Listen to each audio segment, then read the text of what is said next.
ঘরে একটি ছেলে বসে আছে, তার পেট খালি, চোখে ক্লান্তি কিন্তু মনে আগুন। সবাই বলে সঙ্গীতে কি পেট ভরে, আর সেই ছোট্ট বালকটি একদিন মঞ্চ কাঁপাবে তার সুরে। এই গল্পটি বিটিএস এর সদস্য মিনি ইয়ংগিকে নিয়ে, যাকে হয়তো আমরা সবাই সুগা নামে চিনি। দক্ষিণ কোরিয়ার দেগু শহরে একটি দরিদ্র ঘরে জন্মেছিল সুগা, যার আসল নাম হচ্ছে মিনি ইয়ংগি। তার পরিবারের অবস্থা ছিল খুবই খারাপ।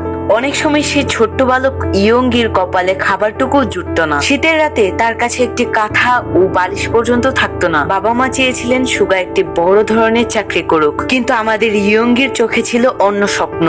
হ্যাঁ, সঙ্গীত। যে সঙ্গীতই তাকে অন্য এক জগতে নিয়ে যেত।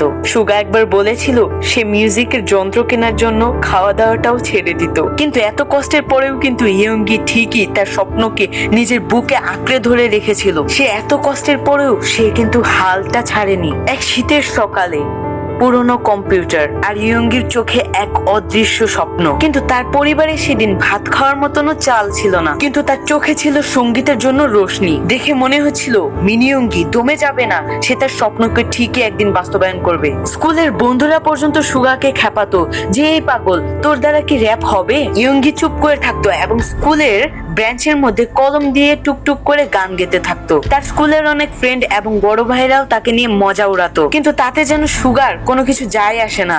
মিউজিকে তার সবকিছু। সে রাতের পর রাত জেগে জেগে নিজের তৈরি করা বিট বানাতো, আর একটি পর্যায়ে যে সুগা তার নাম রাখলো গ্লস। মনে মনে আমাদের ছোট্ট ইয়ংগি ভাবতে থাকে সবে মজা উড়াচ্ছে, মজা উড়াক, কিন্তু আমি এই সঙ্গীত দিয়ে একদিন আমার পৃথিবী জয় করব। কিন্তু বাস্তবতা, ঘুম নেই, ভাত নেই, পেটে ক্ষুধা। একটি পুরনো হারমোনিয়ামে বাজছে তার তৈরি করা বিট, আর সেইটুকু নিয়ে আকাশ ছোঁয়ার স্বপ্ন দেখছে আমাদের মিনি ইয়ংগি। এবং আস্তে আস্তে দিন যেতে যেতে সেই দিন মিনি ইয়ংগি অংশ নিল বিগহিট নামের একটি ছোট্ট মঞ্চে। বাড়া কি ভাবছো?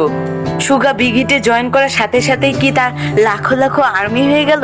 এত ভক্ত হয়ে গেল তার জীবন কি এখন পুরোপুরি বদলে গেল? কিন্তু না, ঠিক তখনই শুরু হলো সুগার জীবনের এক দুঃখময় যুদ্ধ।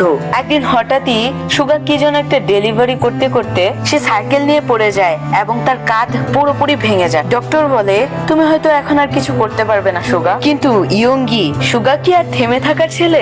সে তার আঘাত নিয়ে গান লিখতে থাকে। সুগা চোখে অশ্রু নিয়ে রাত জেগে জেগে নতুন নতুন বিট সাজাতে থাকে। ভাই, গল্পটা বলতে গিয়ে আমি নিজেই কান্না করে দিচ্ছি। এনিওয়ে, সবাই তখন দেখতো বিটিএস এর রঙিন মঞ্চটা, কিন্তু আজব তখনও কারো চোখেই পড়েনি সুগার সেই বুকের ভেতর কাটার মতো বিঁধে থাকা সে কষ্টটা। কিন্তু কেউ সেদিন দেখেনি ইয়ংগির মনের সে রক্তর কান্নাটা। সুগা নিজেও বলে আমি কষ্টে থাকলেও আমি কাঁদি না, আমি হাসি, কারণ আফসোস কাঁদলেও সেটা কেউ আর দেখবে না। সে ডিপ্রেশনে ভুগেছে, একা ছিল, হারিয়ে গিয়েছিল সে নিজের ভেতর, কিন্তু থেমে থাকেনি, কারণ সুগা জানতো তার সঙ্গীতে একদিন অন্যদের কাঁদাবে। পৃথিবী যখন সুগাকে বোঝেনি, তখন সে নিজের নাম নিজেই তৈরি করলো, অগস্ট ডি। কিন্তু দেখো, এতগুলো বছর এতটা কষ্ট ও পরিশ্রম করার পরে আজকের এই সুগাকে, যে ছেলেটি একটি সময় ক্ষুধার্ত পেটে থাকতো, আজ সেই ছেলেটি লাখো কোটি মানুষের ভালোবাসা। তার গান আজ বিষণ্ণ হৃদয়েও আগুন জ্বালায়, কিন্তু তবু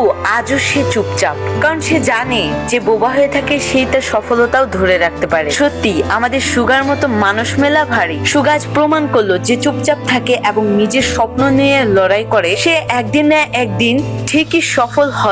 আজ সে মিনি ইয়ংগি, সুগা আজ কোটি কোটি আর্মিদের ভালোবাসার এক নাম। তো কমেন্ট করে জানাও সুগার এই গল্পটি তোমাকে কতটা অনুপ্রেরণা দিয়েছে। ভিডিওটি ভালো লাগলে অবশ্যই লাইক করে চ্যানেলটিকে সাবস্ক্রাইব করে দিও। দেখা হচ্ছে নেক্সট ভিডিওতে, ততক্ষণের জন্য বাই।